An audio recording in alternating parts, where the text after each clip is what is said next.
Muy buenas tardes con todos los colegas que están asistiendo a esta reunión. En relación a un interesante tema como es la ética o el aporte de la ética en este escenario de emergencia sanitaria por el cual estamos viviendo.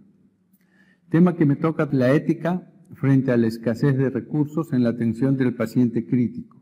Vamos a dividir esta presentación en dos partes. La primera, en relación a algunas consideraciones en relación al tema ético.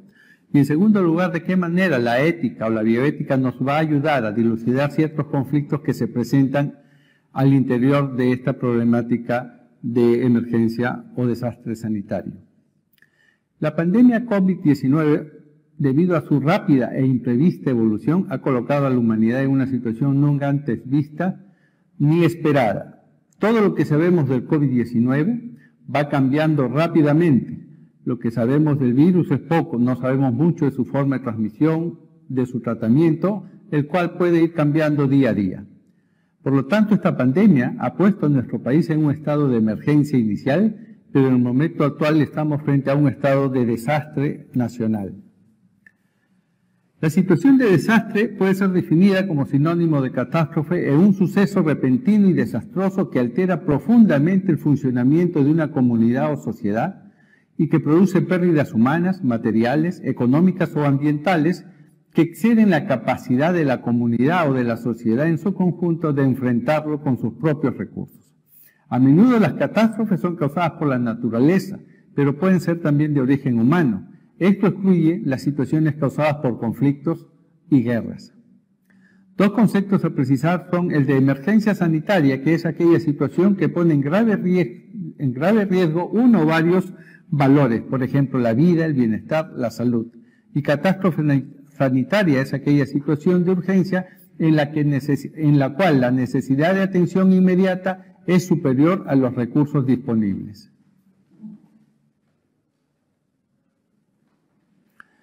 Dentro de esta situación de crisis, la ética nos permite asumir o tener un enfoque que no es el mismo de las situaciones habituales.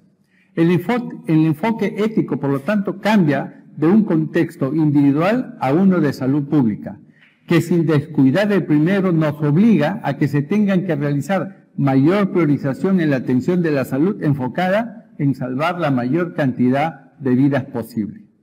El Código de Ética y Deontología del Colegio Médico del Perú señala que la ética médica nos orienta la conducta de los médicos hacia el bien, a buscar lo correcto, lo ideal y la excelencia. Por otro lado, la deontología médica establece qué deben y qué no deben hacer los médicos para el cumplimiento de los principios de la ética médica. Esto plantea una pregunta inicial: ¿cómo hacer para estar alineados con la ética y la deontología médica en estos momentos de crisis sanitaria? En esta situación de emergencia sanitaria, la bioética puede acudir en nuestra ayuda. Más aún cuando la disponibilidad de recursos, como es el caso de nuestro país, siempre escasa, se agudiza aún más. La atención en salud habitualmente nos enfoca en los siguientes principios de autonomía, beneficencia, no maleficencia y justicia, los cuales tienen ahora que adaptarse a esta nueva situación sin perder el reconocimiento de la dignidad de la persona humana. Dentro de este contexto, el papel del médico es esencial, no solo en el tratamiento de los enfermos, sino también en la prevención de la transmisión de la enfermedad, evitando convertirse en un factor de la misma en un escenario donde los recursos son escasos y donde el médico tiene que hacer una distribución adecuada de estos recursos en función de la situación de cada paciente. Los principios éticos que vamos a considerar a continuación en situaciones de emergencia son el de justicia, que es proceder con una adecuada distribución de los recursos. Esto se hace más crítico en situaciones como la de nuestro país, que los recursos son escasos. El deber de cuidar, que es la primera finalidad en la atención de salud. El deber de administrar adecuadamente los recursos ya consignados como escasos. Transparencia en todas las acciones y procesos de la atención, los cuales se deben realizar con consistencia, es decir, y hacer de acuerdo a los parámetros previamente establecidos, con proporcionalidad y racionalidad. en las medidas a tomar en cada paciente y en los diversos escenarios de la enfermedad y de la epidemia, actuando con responsabilidad y responsabilidad, o sea, asumir las consecuencias de las decisiones y dar cuenta de ellos cuando sea necesario o cuando nos es requerido. Deberes éticos de la autoridad sanitaria. Ante una situación de emergencia sanitaria, la autoridad de salud en cada IPRES tiene 3 deberes éticos a cumplir, que son planificar, proteger y guiar. Planificar implica dar indicaciones para un correcto triaje, diseñar las herramientas y procesos de atención a los pacientes COVID-19 sin descuidar a los pacientes que no son COVID-19. Asimismo, orientar las decisiones según los niveles de gravedad de los pacientes. En segundo lugar, proteger, en primer lugar, a los trabajadores de salud, dotándolo de los equipos de protección personal adecuados y realizando con prontitud las pruebas diagnósticas para una detección temprana en el caso de que pudieran estar infectados. Y en segundo lugar, a los pacientes, a fin de que no sean estigmatizados o discriminados y reciban la atención que corresponde. Y en tercer lugar, guiar a fin de determinar los niveles de contingencia, determinando la gravedad del paciente, pero sobre todo la posibilidad de poder recuperarse. Para ello, se deben de seguir los siguientes lineamientos. A. Priorizar la atención de pacientes con COVID-19 o sospechosos sin descuidar la atención de pacientes no COVID en situaciones de emergencia o con riesgo de tenerla. Hacer una adecuada distribución de los recursos disponibles, sobre todo de los equipos de protección personal, para brindar una atención segura, gestionar reposiciones oportunas para evitar desabastecimiento y una rotación adecuada.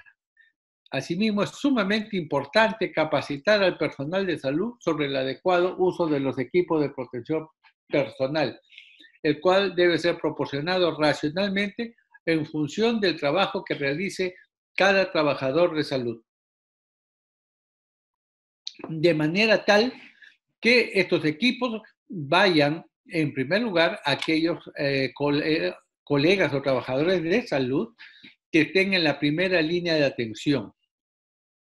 Guardar la debida confidencialidad y privacidad de los datos de los pacientes. Brindar facilidades en situaciones especiales, por ejemplo, la continuidad de la lactancia materna, la atención de gestantes en trabajo de parto, acompañamiento en caso de niños pequeños, proporcionando los equipos de protección personal adecuados en cada caso. Asimismo, la elaboración de protocolos para la adecuación del esfuerzo terapéutico y decisiones anticipadas. Asegurar el acceso a cuidados paliativos a los pacientes y familias que lo requieran. Planificar los turnos y horas de trabajo del personal de salud a fin de evitar una sobrecarga de trabajo y errores en la atención. Esta situación en estos momentos a veces se torna bastante difícil porque, como sabemos, los colegas mayores de 60 años o con comorbilidad han sido retirados a su domicilio. Hay muchos colegas que están infectados y que también están en cuarentena, otros han fallecido. Por lo tanto, cada vez hay menos colegas para realizar el trabajo, lo que obliga a una sobrecarga de trabajo o una rotación muy corta de las guardias. Por lo tanto, es necesario proveer soporte emocional a los trabajadores afectados por el estrés y el exceso de trabajo. Es muy importante, asimismo, constituir o fortalecer los comités de ética asistencial o de ética clínica que brinden el soporte ético en los casos más complejos o de dilemas éticos que se presentan en esta situación. Es preciso determinar o establecer qué entendemos por adecuación del esfuerzo terapéutico y voluntades anticipadas. La adecuación del esfuerzo terapéutico puede definirse como el ajuste de los tratamientos a la situación clínica del paciente. La adecuación del esfuerzo terapéutico ha de considerarse en aquellos casos en los que hay una escasa posibilidad de respuesta a los tratamientos e implica la valoración de un cambio en la estrategia terapéutica que supone el retiro o no instalación de algún tratamiento, de acuerdo a la gravedad o sobre todo a la posibilidad que tiene el paciente de poder recuperarse con los tratamientos que se están dando. Y las voluntades anticipadas son las instrucciones u orientaciones expresadas por la persona con anterioridad, dirigidas al médico respecto a los cuidados y tratamientos relativos a su salud para que se cumplan cuando éste no esté en condiciones de pronunciarse. Después de ver estas generalidades y consideraciones, vamos a abocarnos al tema en relación a dos escenarios que han cobrado gran notoriedad en estos tiempos de pandemia en nuestro país y en muchos países, como son, número uno, la priorización de la atención de los pacientes en las unidades de cuidados intensivos, pacientes infectados con COVID-19. Y en segundo lugar, la atención de pacientes infectados con COVID-19 cuando no se encuentra con los equipos de protección personal adecuados. La priorización de atención en las unidades de cuidados intensivos se realiza teniendo siempre presente la dignidad de la persona humana, cuidando que las personas afectadas por el SARS-CoV-2 y aquellos con enfermedades no COVID-19 reciban similares cuidados con criterios de razonabilidad, proporcionalidad y oportunidad. Esto quiere decir que si tenemos un paciente no COVID que esté en una situación de mayor gravedad que un paciente COVID, se debe dar la preferencia al paciente no COVID. Con esto no se pretende decidir entre la vida o la muerte, sino brindar los cuidados necesarios a quien lo necesita, cuando lo necesita, pero en la justa medida que lo necesita. El primero en llegar, por tanto, no debe ser el primero en ser atendido. En el caso de que haya una desproporción entre la demanda y los recursos, como ocurre en estos momentos en muchos lugares de nuestro país, es lícito establecer un triaje de ingreso entre los pacientes, basado en el principio de justicia distributiva, evitando seguir el criterio habitual de que el primero en llegar es el primero en recibir asistencia, y el primero en recibir asistencia no es pues el primero en llegar, sino el que esté en una situación más comprometida de su salud.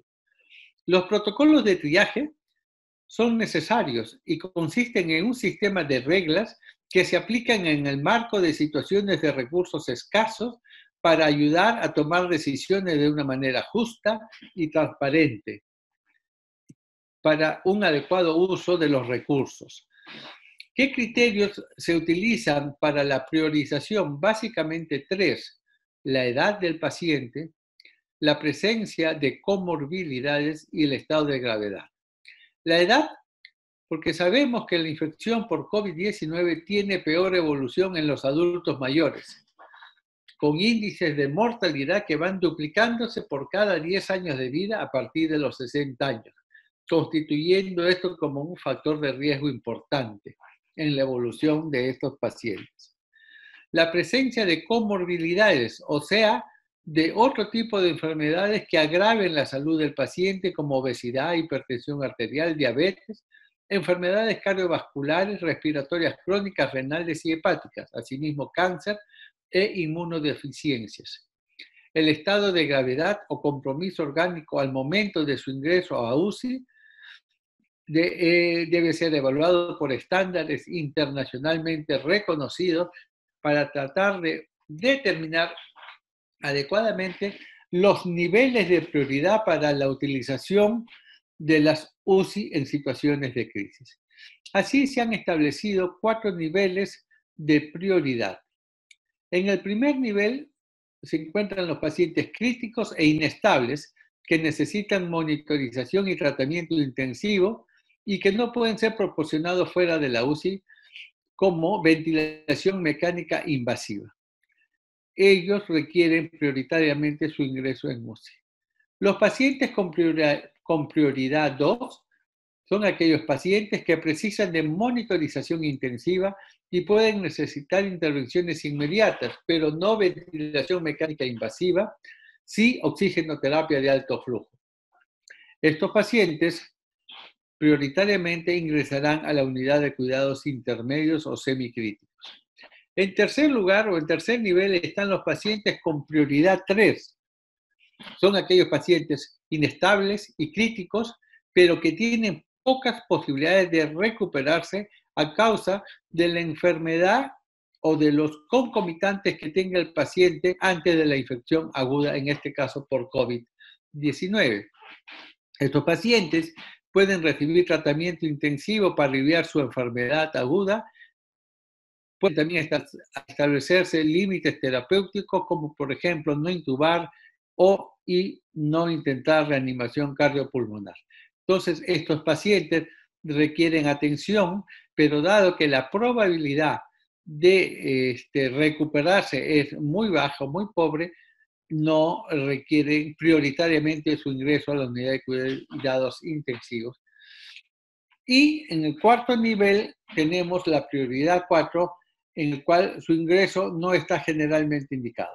Son aquellos pacientes que por su condición de salud están bastante estables y son de muy bajo riesgo, o en el otro extremo del abanico, pacientes cuya enfermedad ya está en un estado terminal e irreversible que hace inminente que se ha iniciado el proceso de la muerte. La persona que debe hacer una evaluación de los criterios para ingresar a la UCI es el médico intensivista o el médico encargado del paciente, que basándose en los criterios que hemos mencionado y los niveles de prioridad determinará el ingreso a la UCI o el ingreso a cuidados intermedios. Hay dos momentos en esta decisión. El primero, decía que hay dos momentos en esta decisión tan delicada. Uno es el momento en que el médico prioriza el ingreso de acuerdo a los niveles mencionados a la unidad de cuidados intensivos, y un segundo momento es aquel en que luego de un plazo determinado que puede ser establecido en 48, 72 horas o un poco más, se hace la reevaluación de la forma como el paciente está respondiendo al tratamiento que se le ha indicado. Y de acuerdo a esto poder determinar si es que el paciente está respondiendo adecuadamente, que garantice que va a recuperarse, continuar en la unidad de cuidados intensivos utilizando todos los recursos necesarios para su restablecimiento. Pero si en esta reevaluación que se hace en el transcurso de unos días, el médico considera que el paciente no está respondiendo adecuadamente al tratamiento y que a pesar de todos los esfuerzos no se va a recuperar, es el momento en que tiene que decidir apartarlo de la máquina para dar paso a que otro paciente pueda ingresar y usar estos recursos. El paciente que sale de la unidad de cuidados intensivos, ya sea porque se ha mejorado, pasará a una unidad de cuidados intermedios, o ya sea que ha empeorado su salud, pasará a un área de cuidados paliativos. Entonces, el paciente no es abandonado, sino que en esta área de cuidados paliativos se le cuida y se le acompaña, se le asiste en esta fase final donde muchas veces se ha iniciado el proceso de la muerte para aliviar su sufrimiento y mejorar su calidad de vida final. El segundo escenario está en relación en la atención de pacientes con infección COVID-19 cuando no se cuenta con equipos de protección personal. Y acá tenemos dos preguntas. ¿Qué hacer cuando faltan equipos de protección personal adecuados en la atención de pacientes COVID-19? Y la segunda pregunta ¿es posible que un médico se pueda negar a dar la atención a un paciente infectado con SARS-CoV-2 por no contar con un equipo de protección personal? Veamos o recreemos dos escenarios.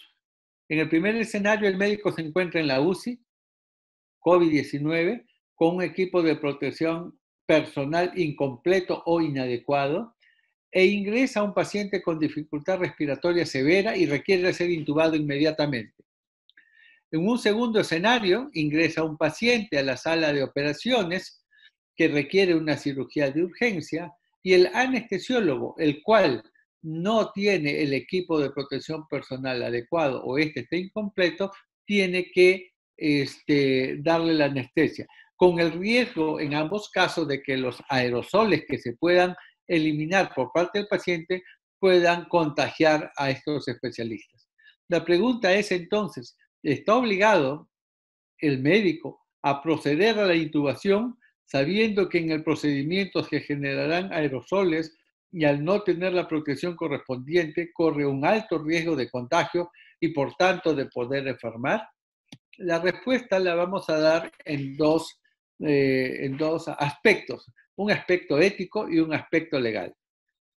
Entonces, ¿es posible que un médico se pueda negar la atención a un paciente con COVID-19?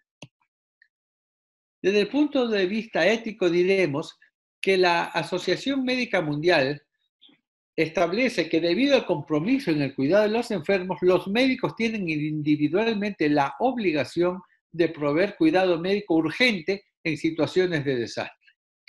La atención a pacientes con COVID-19, por tanto, sin las debidas medidas de protección, convierte a los médicos no solamente en una población de alto riesgo de infectarse y de enfermar, sino también de convertirlos en vectores del virus y transmitir la enfermedad a otros pacientes. O sea que tiene una doble connotación, la de enfermarse y la de convertirse en vector. Resulta pues evidente que atender a pacientes con la posibilidad de transmitirles el virus SARS-CoV-2 es una actitud manifiestamente contraria a uno de los principios de la ética médica, como es el de no maleficencia, esto es, no generar algún daño a otro paciente. Por lo tanto, el médico está obligado a protegerse, a cuidarse para evitar ser contagiado.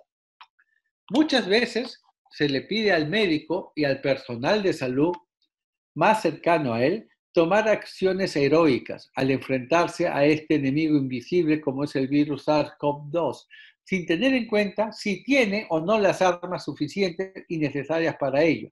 Y lo que es peor aún, en muchos casos sabiendo que el profesional no cuenta con el equipo de protección personal para hacer su trabajo. Muchas veces se pide heroísmo a los médicos, pero conviene no olvidar que la tarea del héroe no es inmolarse. El médico, por tanto, puede negarse a atender a los pacientes críticos si no cuenta con los medios protectores para enfrentar los riesgos a su propia salud. La deontología médica no obliga a los médicos a poner en riesgo su seguridad, su salud y su vida. Como dice la Organización Médica Colegial de España, los médicos son el escudo protector de la sociedad y tienen el deber de mantenerse saludables porque la población los necesita. Desde el punto de vista legal, en relación a la pregunta si el médico puede negarse o no a dar atención si no cuenta con los equipos de protección personal, la respuesta es que sí. Sí es posible que el médico pueda negarse a atender a un paciente por no tener el equipo de protección personal, en tanto está protegiendo su salud y hasta su vida, por lo cual no tendría responsabilidad penal ni jurídica si luego de no atender a un paciente, éste pudiera agravar su salud y morir. En la situación del médico sin equipo de protección personal frente al paciente infectado, sucede un conflicto de valores o lo que legalmente se conoce un conflicto de bienes jurídicos.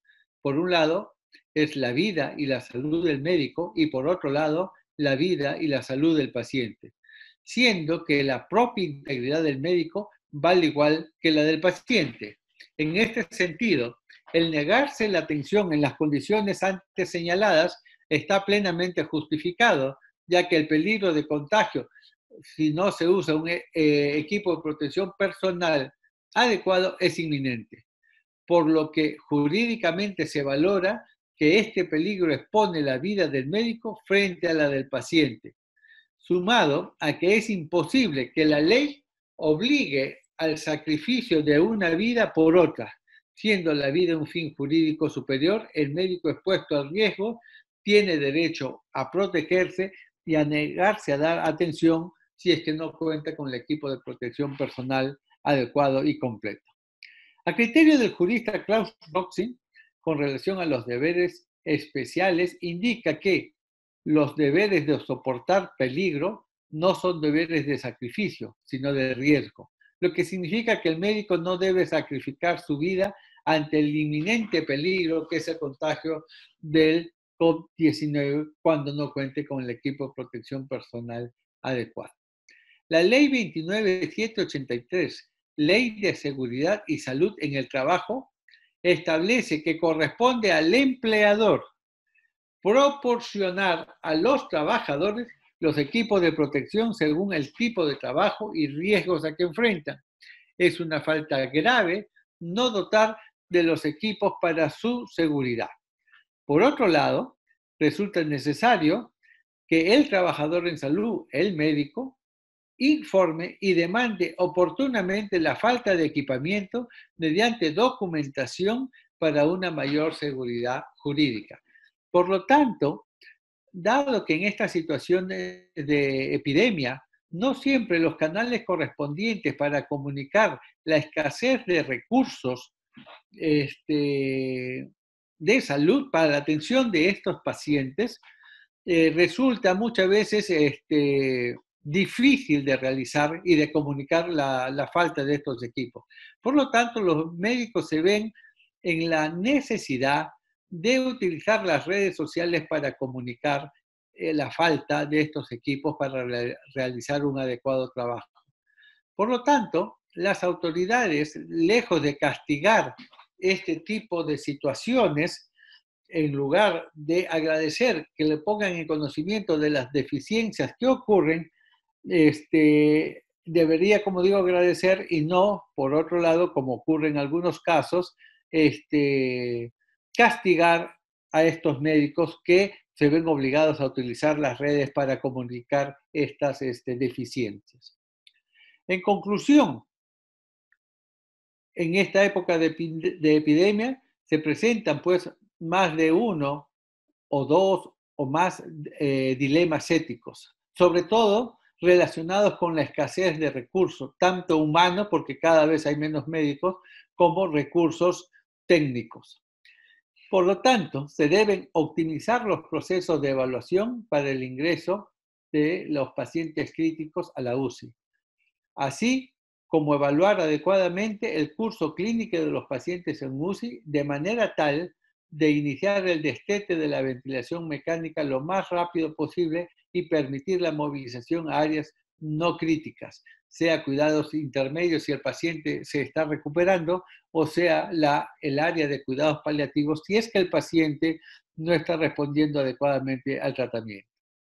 El ingreso a la UCI se determinará por la evaluación que el médico haga del estado de gravedad del paciente y, muy importante, de la probabilidad de que haya una respuesta adecuada al tratamiento. De estos dos parámetros se establecerá el ingreso como la permanencia de estos pacientes en una cama UCI. Si el paciente tiene una mala evolución o presenta complicaciones, es necesario adecuar lo que hemos llamado hace un instante como adecuar el esfuerzo terapéutico y brindar cuidados paliativos, movilizando al paciente a un área no crítica. Los médicos y trabajadores de salud involucrados directamente con la atención de los pacientes más críticos del COVID-19 no están obligados a prestar atención si es que no cuentan con los equipos de protección personal adecuados y necesarios para su trabajo. Existe un conflicto de valores o de bienes jurídicos entre la salud y la vida del paciente frente a la vida y la salud de los médicos, en la cual va a prevalecer la salud del médico, porque si un médico muere, se pierde la posibilidad de que pueda atender decenas o cientos de pacientes. Las autoridades de salud están obligadas a brindar los equipos de protección personal para la atención de los pacientes, y los médicos tienen el deber de comunicar la falta de los mismos para su reposición oportuna. Muchas gracias por su atención. Esto era lo que le queríamos comentar en cerca a estos dilemas o situaciones éticas complejas frente a la escasez de recursos. Muchas gracias, doctor Alfredo Celis López. Nosotros le agradecemos por esta brillante ponencia, le